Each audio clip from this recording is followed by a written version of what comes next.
Hey guys, Left Hand here with Talking Lead, and we are at the Gun Runners Custom Finishes shop. And I've got Sean Ruminer here with me. How you doing? And today, guys, what we're going to be doing is we're going to build a AR. Like you've not seen that before, but this is going to be a 300 Blackout, and we're doing it Talking Lead style. So here we go.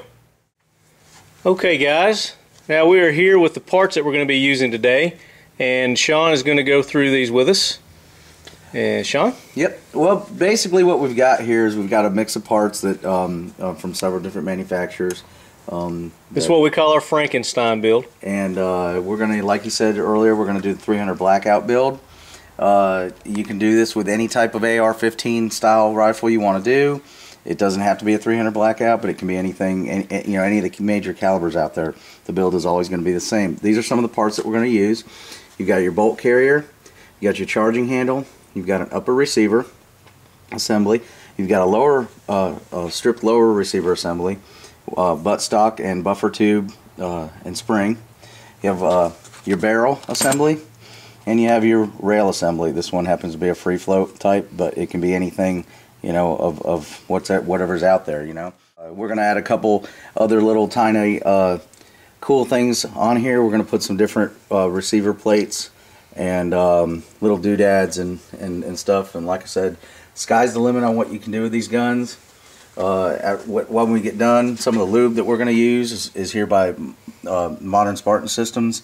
And like you can see in the pictures, we're going to use a lot of ergo parts on this build. So, alright, so now we're going to explain to you some of the different tools that you're going to need for this build. There's some crucial ones, some very important ones that you got to have. I know a lot of guys say you don't need a lot of stuff like this, but trust me, through experience and breaking things through the years, I know the importance of these tools. Okay, and they are crucial. We're going to bring you over here to the bench, and I'm going to explain a couple of these different tools.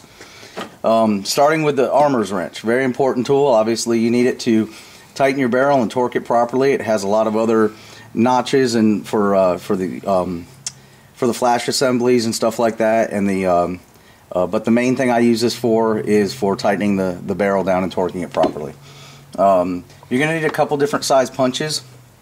This, I believe, is a 30-second punch, 30-second size punch. You're going to need that for putting your gas tube assembly inside your gas block. It's a very, very tiny pin, so you need a little small punch like that.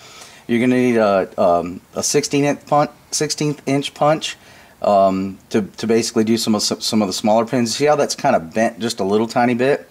When we get to using this punch, I'll show you the reason for that.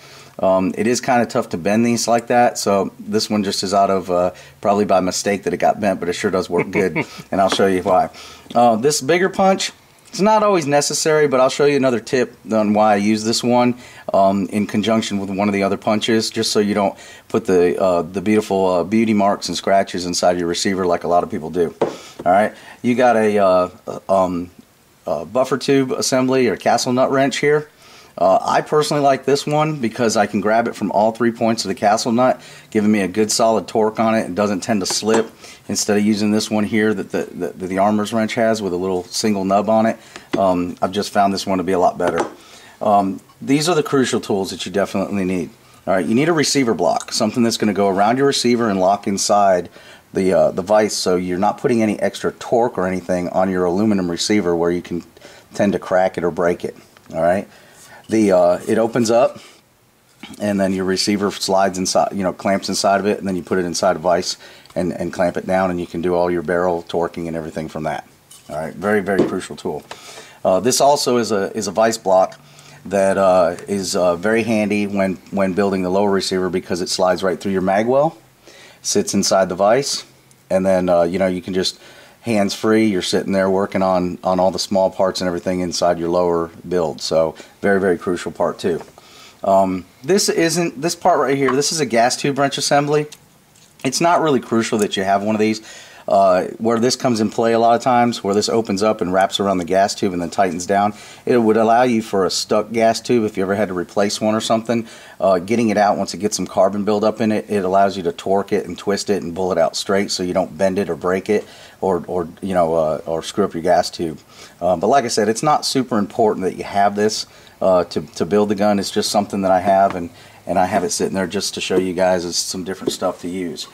Other tools you're going to need is some miscellaneous Allen wrenches and different stuff like that, depending on your grip. If it has an Allen screw or a flathead screwdriver bit, sometimes they're different. So, you'll know when you get your build on what tools like that you'll need for different stuff. But that's really the main breakdown of the major tools that you're going to use. And we're going to get to when I get, I've got a couple little small things sitting here that somebody might recognize. Looks like some lower parts to a parts kit. I'll show you where those are. Just makes it a little easier for tips and tricks on doing some stuff like that. That's just some extra leftover stuff that I have laying around and I use all the time, and it sure does make my life a whole lot easier. One thing you definitely want to do when you get building on these things, there are small parts, and you've probably heard this joke before. Put your lower receiver together in a white room, because the little detent pins go launching across the room, and I know everybody that's tried to build one of these things somewhere along the line has at least lost one, and always needs an extra one somewhere along the line. Alright? I know we don't have the ability to work in a white room, but a nice clean shop, or a nice clean workspace sure will go a long way with not losing parts and everything. So anyway, I think that's all I got on tools right now. We want to get started on building this lower. We'll be right back with you, and we'll lay some parts out, and we'll get right to it. Hey, Sean, I'm here. Here for what? Let's do the blackout build. The blackout build? Dude, we did that like 3 weeks ago. And it wasn't even here. It was at my shop. I thought we were going to do videos and stuff, though. We did a video. And I missed it? It was about an hour and a half long. Oh, God. So you're going to have fun. That's going to be like 4 or 5 parts. So what do I get to do? I guess you get to intro them all. Okay. So, I guess it took them a long time to build this AR. And we'll just make this the intro to part 1. So stay tuned in about a month and part 2 will be out. Thanks, guys.